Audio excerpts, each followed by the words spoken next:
So, as you can see, I have my very good friend, my brother and classmate, who is now the Deputy Majority Leader in Parliament. Can we give it to him? He just came a while ago.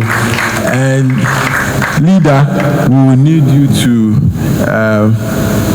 come up and give us your presentation.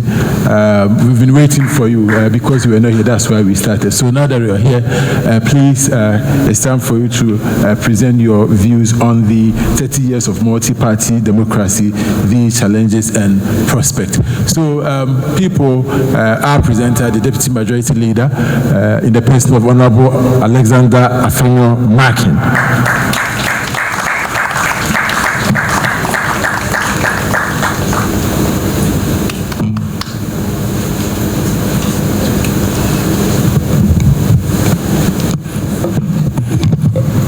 There's some clarification because on the program it is the Speaker of Parliament, so I just wanted to be sure if I'm representing Mr. Speaker, I'm doing so in my own right or on behalf of Parliament.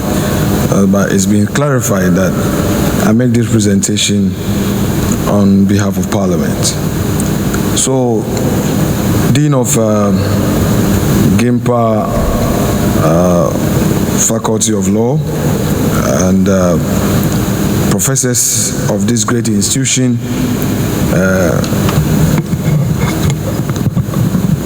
colleague lawyers here present, students, ladies and gentlemen, we've been called upon to make some few remarks on Parliament and 30 years of the 1992 Constitution. It is an honor to be here and to see all the great things that GIMPA is doing to build the capacity of our future lawyers. And I think that this initiative is a step in the right direction in enhancing our democracy. As a people, we have a momentous achievement by accumulating 30 years of an uninterrupted democracy, and we should bask in its glory. As we celebrate this landmark, we must take some time to reflect deeply on our progress in this uninterrupted democratic journey and the challenges that still linger in critical areas. We must also reflect on the possible challenges that will emerge in the future ahead of us and design laws and systems to cure them. The role of Parliament in a democracy. Parliament plays a multifaceted role in a democracy. The role varies depending on the specific parliamentary system and the type of democracy. Generally, and as is the case in Ghana, Parliament has 5 essential functions: making laws, providing government oversight, representing the interests of the electorate, managing the budget, facilitating debate on critical national issues. The purpose of Parliament is to check the power of the executive and to ensure government accountability to the people. And in so doing, Parliament, apart from the judiciary, serves as a protector of the rights and liberties of the people. Ladies and gentlemen, kindly permit me to expand on the aforementioned 5 prominent roles of Parliament. First, on lawmaking. Over the last 30 years, our Parliament has made various laws to improve the lot of our people and enhance how they are governed. We have passed laws like the Children's Act to protect our children and enacted law establishing the Office of Special Prosecutor to fight corruption and graft. Regrettably, proposed legislation like the Property Rights of Spouses Bill and the Conduct of Public Officers Bill 2018 have still not been passed despite their urgent need. Providing government oversight. The last 30 years have seen our Parliament working tirelessly to establish a formidable parliamentary regime that deepens its government oversight responsibilities. For example, despite its known defects, we have instituted a process of vetting ministers of state, although the Constitution requires just a parliamentary approval. We have established a precedent that whenever the President dies and the Vice President, on the authority of Article 66 of the Constitution, assumes office as President to serve the unexpired term of the departed President, his choice of Vice President shall be subject to parliamentary vetting and subsequent approval. By this, we cure the constitutional lacuna on the subject successfully. On the issue of representing the interests of the electorate, I must say that when electorate elect MPs, they expect MPs to be responsive to their needs and advocate for their rights and freedoms. Over the last 30 years, Ghanaian MPs have primarily lived up to this responsibility in diverse ways. Although lawmakers are not strictly speaking development agents, many MPs, and I am of no exception, have had to dig so deep into their private pockets to provide public infrastructure to benefit underserved communities in their constituencies. In the process, many MPs have retired as paupers and have had to endure the pain and stress of paying for private loans they contracted during their time in office to provide for the needs of their constituents. This is not healthy. And permit me to emphasize this, that if you do your checklist from 1992 to date, and you see the situation that former MPs find themselves, you regret and wonder why this perception of MP politicians being corrupt or that they amass wealth. You can have a survey on this to rebut this point I'm making. But you realize that many MPs are really suffering after leaving office, and sometimes they don't have means of paying for their own medical bills. But of course, those of us who are professionals, lawyers, medical doctors, we're able to go back to our profession and get back on our feet to be successful. And of course, those who are businessmen before getting into parliament, you see them doing better. So this is a matter for us to consider. Managing the budget. Parliament wields the exclusive power to approve government expenditure and taxation. Through this, Parliament plays a pivotal role in molding our country's economic policies and ensuring that our tax cedi is judiciously used. Despite all its imperfections, we have used Public Account Committee to hold public and private officials who abuse the public purse accountable through public hearings. Also, we have scrutinized proposed economic policies and government expenditures through the Committee on Finance and the plenary. A recent example was when Parliament forced the government to abandon a proposed drive to build a new international conference center because Ghana's prevailing economic crisis will not admit such an elaborate expenditure. And I need to emphasize a point here because we are in an environment of academia and students would want to do some work on this. I think that we are doing well on this aspect of scrutinizing public expenditure through the Public Account Committee, but there are still some gaps. To me, it's not about the optics. When we do the interrogation and we leave it there, and at the end of the day, they present a report to the plenary, and plenary deals with it. What next? There must be a system that would connect the outcome of our interrogations that may have to lead to prosecution, so that it will not just be like, okay, only the optics. People are watching TV and the chairman is saying that somebody should arrest somebody for lying. I had an issue as a member of the committee with my chairman. That chair, you can't do this. The practice will not allow you to order a police officer to arrest somebody for, as it were, lying on oath or doing something. So I think that there are still gaps. We should not just be seen to be conducting public hearings and leaving it there. The point is that Ghanaians are interested in what we do with their tax money. And I've been a presiding member before. I was a presiding member for 4 years and an assemblyman for 8 years prior to being elected a member of parliament. And I can tell you that the corruption down there within the public service system is something that if we address, Ghana would move forward. But then again, it's also up to we, the political class. We have been given the authority, and sometimes for fear of losing the next election, because somebody is related to you, because our chiefs, our opinion leaders are intervening quietly, we lack that courage to crack the whip. Then at the end of the day, they say the politician is corrupt. But we can create these systems in place to assist Parliament, and I believe that I am teasing this out for you, the academia, to further interrogate and escalate so that we take it up. Now, facilitating debates on important national issues.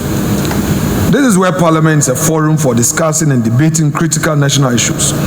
Over the last 30 years, our MPs have robustly discussed the merit and demerit of many proposed policies and legislations and mounted constructive criticisms of government policies.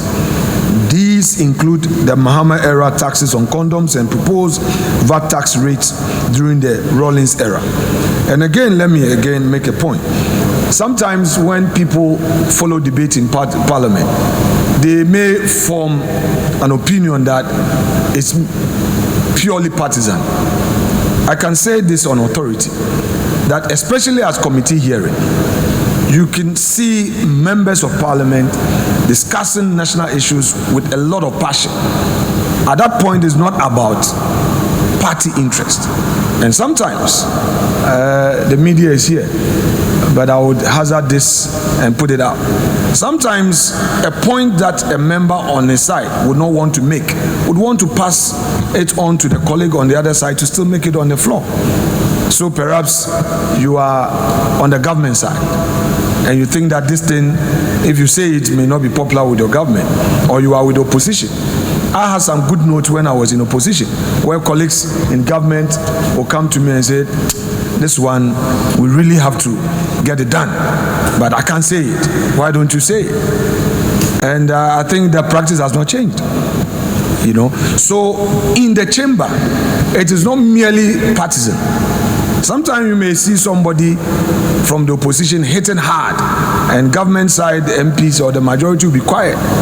Is it the case that we are enjoying that is good for us, or that we are against it? So these are some of the issues that do not come to light, but in real terms, we practice them to shape the views out there. The fruits of Ghana's parliament. Indeed, over the last 30 years, we have held 8 national elections to elect 5 presidents and 8 parliaments. In line with its duties, Parliament, working with the executive, has been able to establish the Economic and Organized Crime Office. The idea is to stop private and public people from ravaging the public purse. When an elected president died in office in 2012, no adventurer dared to usurp the power of the people by unconstitutionally installing his son or brother as president. Instead, he relied on prescribed constitutional imperatives to declare his vice president as Ghana's new leader in line with Article 66 of the 1992 Constitution. Also, when Ghanaians elected an almost hung parliament in December 2020, our democracy did not sink into the abyss. Cooperation in Parliament has deepened, although serious disagreements remain in critical areas. The few examples cited above are all hallmarks of a maturing democracy and anchored on a functional Parliament. Again, let me reveal some secrets. When you see MPs at each other's throats, don't be misled. Perhaps it may be for the optics. We are friends. Sometimes a colleague on the other side would be in my house up to 12 midnight for consultation. Sometimes I find myself in a colleague's house up to 2 a.m. because we need to agree on something. You see a colleague moving to a colleague's office to eat, take tea, drink, and all that. So if you are observing the chamber proceedings and you form a certain opinion that these people are fighting and they are extremists, I tell you that you'll be misleading yourself, or you may be getting a wrong picture. So don't pay too much attention to that drama. That's not the real picture.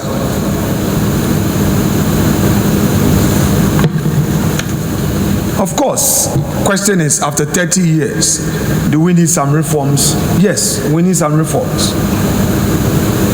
We need to celebrate what we've achieved so far and perhaps make proposals for some reforms. I have some views to put across. We've often heard the members of the public talking about the quality of debate, and sometimes our grammar is marked, our reasoning powers are questioned, and I agree, it is fair. It's part of your bona fides as critical observers, looking at or interrogating what we do in the chamber. For that purpose, I think that it wouldn't be far-reaching to suggest perhaps that Article 94 be looked at. Maybe not talking about university degrees as first degree as a minimum qualification, but we can look at post-secondary education. Somebody may have some post-secondary education which may not even be a tertiary training, but would have gathered some experience. We may have to look at that, all aimed at ensuring that those who enter Parliament have the necessary capacity to do that. And then again, I must say that one critical thing to look at is also Article 93, to put an upper limit on the number of MPs that we must elect each year. It is unpalatable that a small country like Ghana, with its many financial problems, has 275 MPs. In contrast with all its financial muscle, Australia has 151 MPs and 76 senators. We need a change in the law to stop unnecessary expansion in the number of seats in our parliament. By doing that, we would impose restrictions that help, amongst other things, in easing pressure on the public purse. Because we've heard of a proposal to amend this entrenched provision called Article 71, which will require a referendum. I believe that our colleagues on the other side are saying that there's a need to amend this because it's really a toll on public purse, and if we are many politicians getting ex gratia and all those entitlements. But suffice to say that Article 71 is not only limited to the political class. The judiciary is also a beneficiary. Other institutions of states who are, by the Constitution, give them that dispensation are also part of it. So I believe that our colleagues may have to have a second look. It appears to me that they are looking at only the political class. But be that as it may, we still need to look at the number of seats we have in Parliament. If we give the opportunity to the Electoral Commission, I'm sure that they will look at our population and again say that they're going to create about 30 more. In my view, they are not healthy. The third point, which is robbing Parliament of its quality and its capacity to do proper scrutiny, is Article 78 of the Constitution. 78(1) requires the President to nominate a certain number of his ministers from Parliament. I hold a view, in all humility, that this provision that requires a majority of ministers of state shall be appointed from among members of Parliament should be looked at the second time. This provision, among other things, unnecessarily encourages executive intrusion into Parliament. It makes it almost impossible for MPs who become ministers to criticize policies and actions of government in which they serve as ministers. Also, it encourages non-minister MPs from critiquing the government of the day out of the fear that they might be overlooked during the subsequent nomination of ministers of state if they dare to be critical of the government of the day. I took a position from day one that I want to be in Parliament and do parliamentary business. So I recall that 2017, when many colleagues were all over lobbying, they asked me, Afenyo, are you not interested? I said, no, I don't want to be a minister. Neither do I want to be a deputy minister. I want to remain in Parliament, chair a committee or vice chair a committee or be in leadership. And I maintain that. I remember when we got the opportunity again in 2020, we came into 2021, the region had a problem with me. I didn't cry on one person who minister. I said, no, I want to remain in parliament. So eventually we settled on the position I occupy today. Because I believe that I need to build capacity. That the work of an MP is not about combining ministerial job and again saying that you're a member of parliament. You can't do it all. And I hold a view that if we critically look at this, it will help MPs to assert themselves. A member of parliament should assert himself. You should have what it takes to demonstrate that you are indeed representing the people. And what I've aforementioned, 5 critical areas. If you don't have capacity, you can't do it. And you can't be a minister of state and still come in. And like I've indicated, people will now want to behave in a certain manner to get a ministerial slot. If we look at this provision and give the president the space, no MP will see himself as a second-class politician. And I tell you on authority, for the many who have accepted deputy ministerial appointment, if you talk to them privately, they have a lot of regrets. They have a lot of regrets. A chairman of a committee is better off than a deputy minister. A chair of a committee or a vice chair or a deputy ranking of a committee in parliament is better off in terms of learning, capacity building and all that.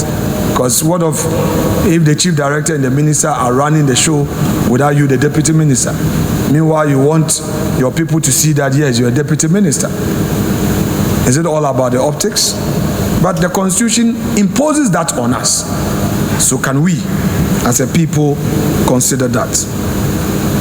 The fourth, I hold a view that Ghana needs an upper chamber.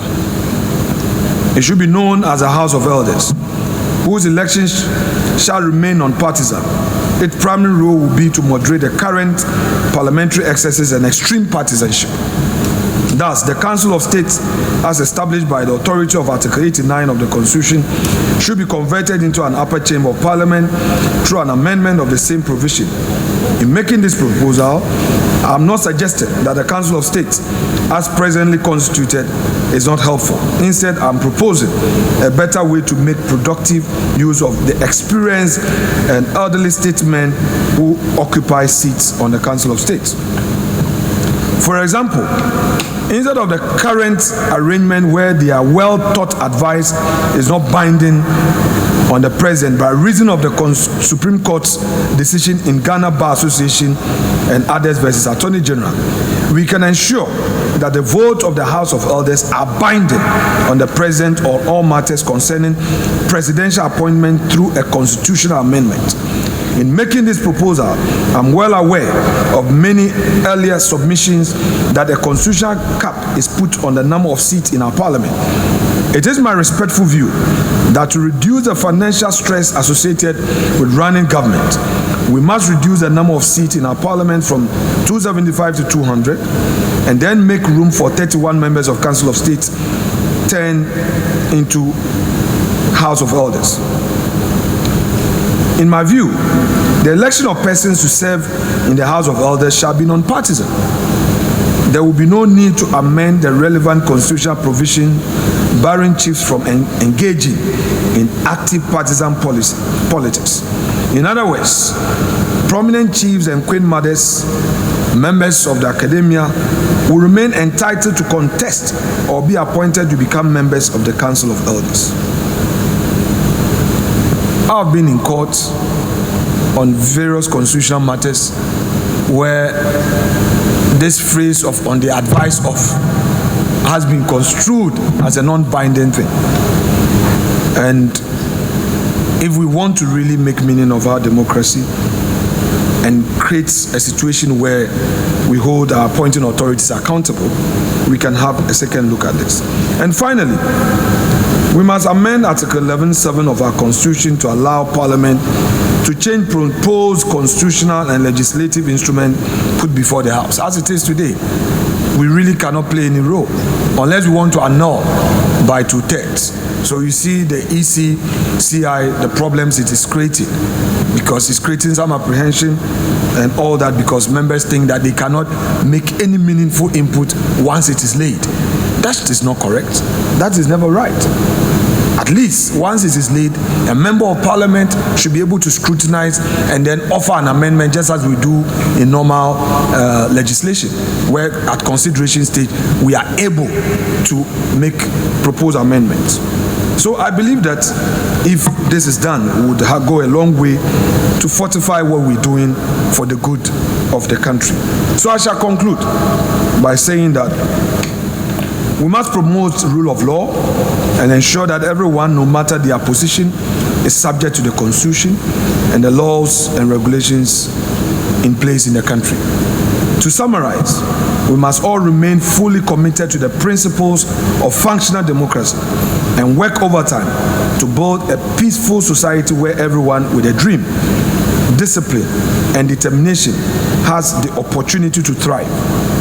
Our individual and collective responsibility must always be to ensure that our democracy, which has long entered its adult years, serve the best interests of all Ghanaians and foreigners who call our motherland home, and not just a privileged few. I thank you for your kind audience.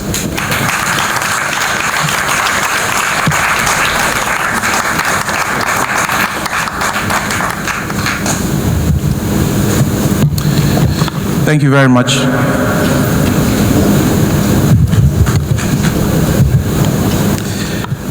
We can do better for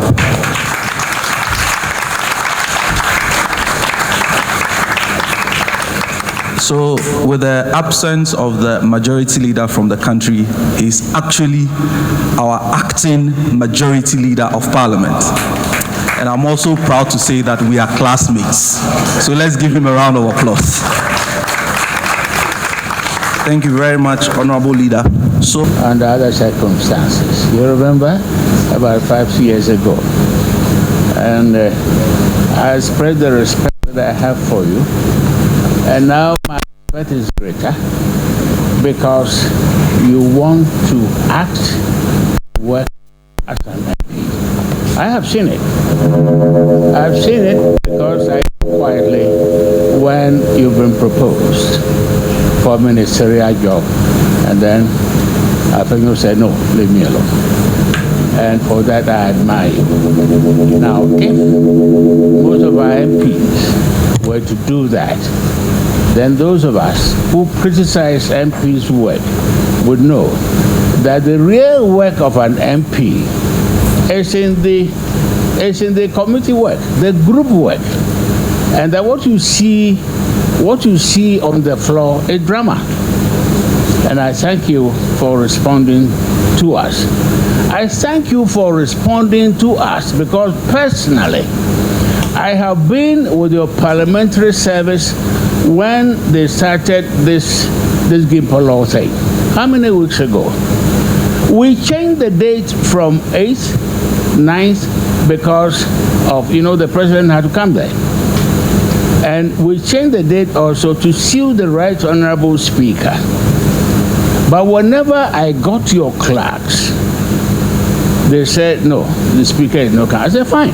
If the Right Honorable Speaker is not coming, who is representing Parliament? Because we are talking about the executive, the Parliament, legislature, and the judiciary. They have to tell us what they think about the first law of the state 30 years on. And I'm so happy that Afenyo, you have come. You are great. Thank you very much. And I will see you off myself. So, unless you have something to say. No, you come later. You come later. And thank you very much. Thank you, sorry, unfortunately, all the leaders have traveled, and I'm supposed to be on the floor. I would have loved to take your questions, but like my respected colleague said, I will say something about him. He was supposed to take the Sabbath of our time, and he was robbed. We'll discuss that later. And he was heartbroken, and I was also heartbroken, but that is life. So don't give up yet, okay? Okay. Thank you so much.